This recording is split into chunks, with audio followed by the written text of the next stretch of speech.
Hello दोस्तों, one day one episode series में आप सभी का स्वागत है। आज हम ऑफ कैंपस सीरीज के दूसरे एपिसोड द प्रैक्टिस की कहानी को समझने वाले हैं। अगर आप भी देखना चाहते हैं कि कैसे एक नकली प्यार असली दिल की धड़कन बन जाता है, तो इस सफर में मेरे साथ अंत तक बने रहिए और चैनल को सब्सक्राइब करना मत भूलिए। तो चलिए बिना किसी देरी के इस मजेदार कहानी को शुरू करते हैं। कहानी की शुरुआत में हमारी हाना अपनी व्यस्त दिनचर्या का हिसाब लगा रही होती है। उसके पास रिहर्सल, क्लासेस और काम के बीच जरा भी समय नहीं है। वहीं दूसरी तरफ गैरेट भी अपनी प्रैक्टिस में पूरी तरह व्यस्त है। हाना साफ साफ कह देती है कि वो गैरेट की मदद नहीं कर सकती क्योंकि पॉप शोकेस का काम उसकी सबसे बड़ी प्राथमिकता है। लेकिन गैरेट के लिए इस फिलॉसफी क्लास को पास करना बेहद जरूरी है। गैरेट जबरदस्ती हाना का फोन लेता है और खुद को मैसेज भेजकर उसका नंबर सेव कर लेता है।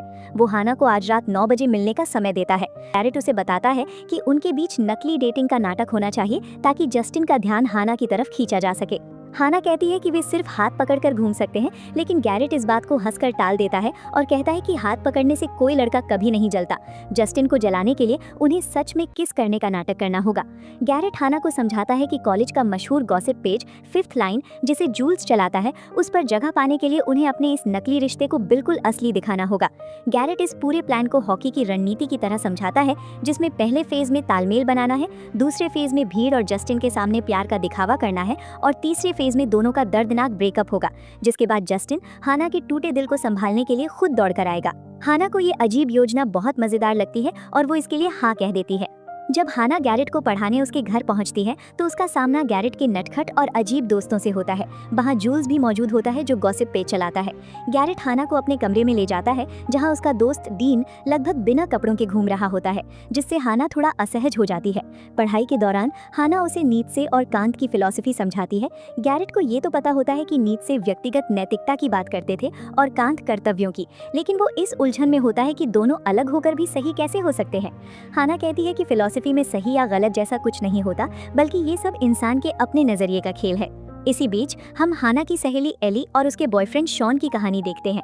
एली अपने 2 साल पुराने रिश्ते में बोरियत महसूस कर रही है और कुछ नया करने के लिए एक कैलेंडर में सेक्स पोजीशन देखकर बदलाव लाना चाहती है, लेकिन शॉन पुरानी आदतों को ही पसंद करता है, जिससे एली थोड़ी निराश हो जाती है। दूसरी ओर हाना की संगीत की क्लास में है, जहां उसे अपने पॉप शोकेस के लिए तैयार किया गया गाना सुनाना होता है।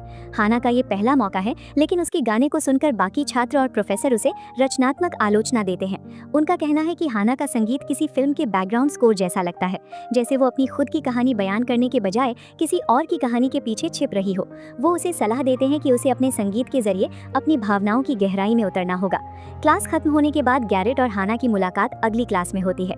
गैरेट हाना के लिए कॉफी लेकर आता है, लेकिन हाना उसे याद दिलाती है कि वो लैक्टोज इंटॉलरेंट है, यानी वो दूध वाली कॉफी नहीं पी सकती।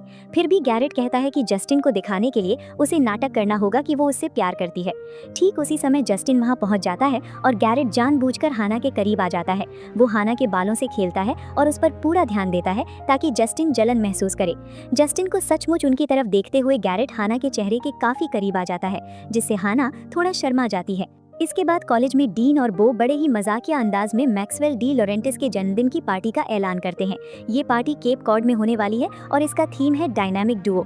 इस पार्टी के लिए पूरी हॉकी टीम और उनके चाहने वाले जाने वाले हैं। हाना की सहेली एली जब इस नकली प्यार के प्लान के बारे में सुनती है तो वो बहुत रोमांचित हो जाती है।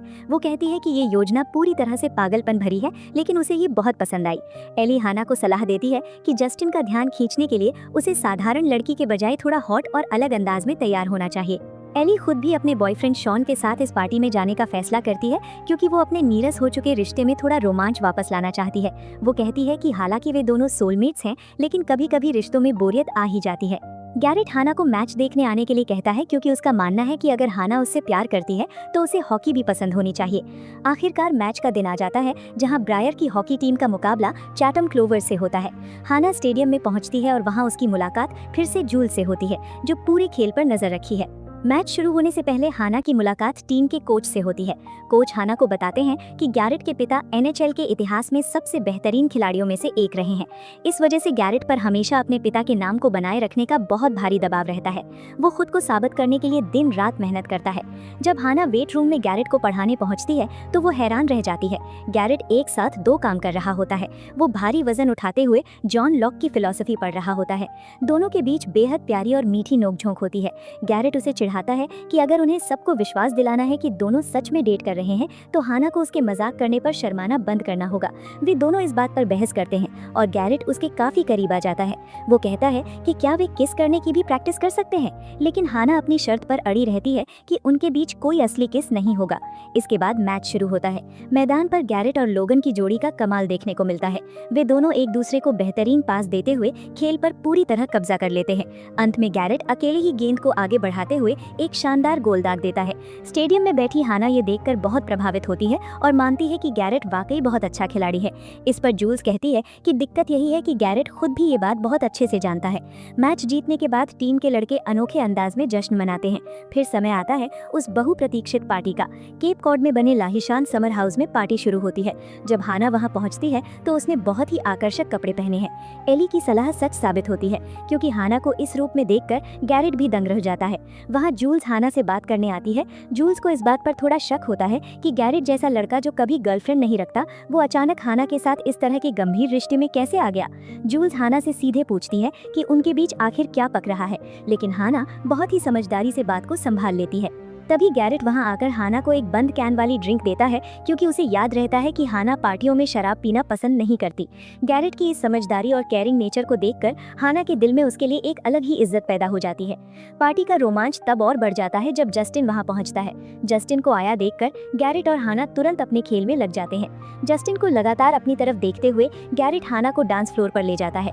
हाना समझ नहीं पाती कि उन्हें क्या करना चाहिए, तो गैरेट उसे एक बहुत ही प्यारी हॉकी की सलाह देता है कि हमेशा खिलाड़ी को देखो, न कि सिर्फ पक को। गैरेट उसे अपने बेहद करीब खींचता है और उसके कानों में ऐसी बातें फुसफुसाता है जिन्हें सुनकर हाना सचमुच शर्मा जाती है और उसका चेहरा लाल हो जाता है। जस्टिन ये सब दूर से देख रहा होता है और उसके चेहरे पर साफ जलन और उत्सुकता नजर आती है। गैरेट का ये दांव बिल्कुल सही बैठता है। पार्टी के खत्म होने के बाद उन दोनों को समर हाउस के एक कमरे में रात बितानी होती है। वहाँ कमरे में केवल एक ही बेड होता है और दोनों के बीच बहस शुरू हो जाती है कि बेड पर कौन सोएगा और फर्श पर कौन। गैरेट के शरीर पर लगे गंभीर चोट के निशान और घावों को देखकर हाना का दिल पिघल जाता है और वो जिद करती है कि गैरेट को ही बेड पर सोना चाहिए क्योंकि उसे आराम की जरूरत है। गैरेट किसी का एहसान नहीं लेना चाहता, इसलिए वो मना करता है, लेकिन हाना चाहती है कि ये बेड इतना बड़ा है कि इस पर दोनों आसानी से सो सकते हैं। आखिरकार वे दोनों बेड पर आ जाते हैं और उनके बीच बहुत गहरी और भावुक बातचीत शुरू होती है। गैरेट अपनी जिंदगी का सबसे बड़ा सच हाना के सामने बयान करता है। वो बताता है कि बचपन से ही उसके पिता ने उसे एक रोबोट की तरह पाला। जैसे ही उसने चलना सीखा, उसके पिता ने उसके पैरों में स्केटिंग शूज पहना दिए। उसे हर हफ्ते नापा जाता था कि वो तेजी से बढ़ रहा है या नहीं। उसे जबरदस्ती प्रोटीन शेक पिलाया जाता था, वजन उठवाया जाता था और गलतियां करने पर उसके पिता की सीटी हमेशा बचती रहती थी। उसने अपने पिता के डर की वजह से कई जन्मदिन की पार्टियां तक छोड़ दी। गैरेट कहता है कि हॉकी उसके लिए सिर्फ एक खेल नहीं बल्कि उसकी पूरी पहचान बन चुकी है, जिसके बिना वो खुद को अधूरा महसूस करता है। गैरेट की इस तकलीफ को सुनकर हाना को उसके प्रति और भी ज्यादा हमदर्दी हो जाती है। इसके बाद हाना अपने फोन पर एक गाना बजाती है जो उसने हाई स्कूल में लिखा था। गैरेट उस गाने के खूबसूरत बोल और हाना की आवाज सुनकर पूरी तरह दंग रह जाता है। वो हाना की तारीफ करते हुए कहता है कि वो वाकई एक बेहतरीन संगीतकार है। इसके बाद गैरेट हाना को एक और हैरान कर देने वाली बात बताता है। वो कहता है कि ईस्टवुड वाले मैच के दौरान वो बहुत तनाव में था और खेल नहीं पा रहा था, लेकिन तभी उसे ग्रीन रूम से किसी के गाने की आवाज़ सुनाई दी। वो कोई और नहीं बल्कि हाना थी जो एल्टन जॉन का गाना गा रही थी। गैरेट कहता है कि उस आवाज़ ने उसे शांत किया और उसका ध्यान खेल पर वापस लाया। गैरेट की ये बात सुनकर हाना के चेहरे पर एक प्यारी सी मुस्कान आ जाती है। रात को गहरी बातचीत के बाद हाना सो जाती है। अगली सुबह कॉलेज से बाहर जाने के लिए सभी छात्र बसों में चढ़ रहे होते हैं। हॉकी टीम के खिलाड़ी एक बस में होते हैं और बाकी सारे छात्र दूसरी बस में। गैरेट अपनी खिड़की से हाना को ढूंढ रहा होता है और आखिरकार उसे देख लेता है। हाना भी गैरेट को देखकर बहुत खुशी और उत्साह के साथ उसे हाथ हिलाकर हाय कहती है। लेकिन तभी कहानी में एक नया मोड़ आता है। जस्टिन वहाँ आता है और हाना के बगल वाली सीट पर आकर बैठ जाता है। वे दोनों आपस में हंसते खेलते और हंसी मजाक करते हुए बातें करने लगते हैं। वे बहुत ही घुल मिलकर एक दूसरे के साथ सहज महसूस कर रहे थे। उन्हें इतनी अच्छी तरह बात करते देख गैरेट के मन में थोड़ी घबराहट और जलन होने लगती है। अपनी इस बेचैनी को दूर करने के लिए गैरेट अपने काना में ईयरफोन लगाता है और वही गाना बजाता है जो हाना ने रात को उसे सुनाया था। गाना सुनते हुए वो अपने फोन पर पार्टी की पुरानी तस्वीरें देखने लगता है। जैसे ही वो हाना के साथ खींची गई अपनी खुद की तस्वीर देखता है, वो कुछ पलों के लिए खो जाता है और तस्वीर को देखता रह जाता है। फिर वो अपनी आंखें बंद करके उस गाने के सुरों में डूब जाता है और यहीं पर इस शानदार एपिसोड का अंत होता है। इस अंतिम मोड़ को देखकर मन में ये सवाल जरूर उठता है कि क्या गैरेट के मन में हाना के लिए असली भावनाएं जागने लगी हैं? क्या ये नकली प्यार वाकई में सच में बदलने लगा है? आपको क्या लगता है? मुझे नीचे कमेंट बॉक्स में अपनी राय जरूर बताएं। अगर आपको ये कहानी अच्छी लगी हो तो वीडियो को लाइक करना और चैनल को सब्सक्राइब करना ना भूलें। मिलेंगे अगले रोमांचक एपिसोड की कहानी के साथ। तब तक के लिए बाय बाय।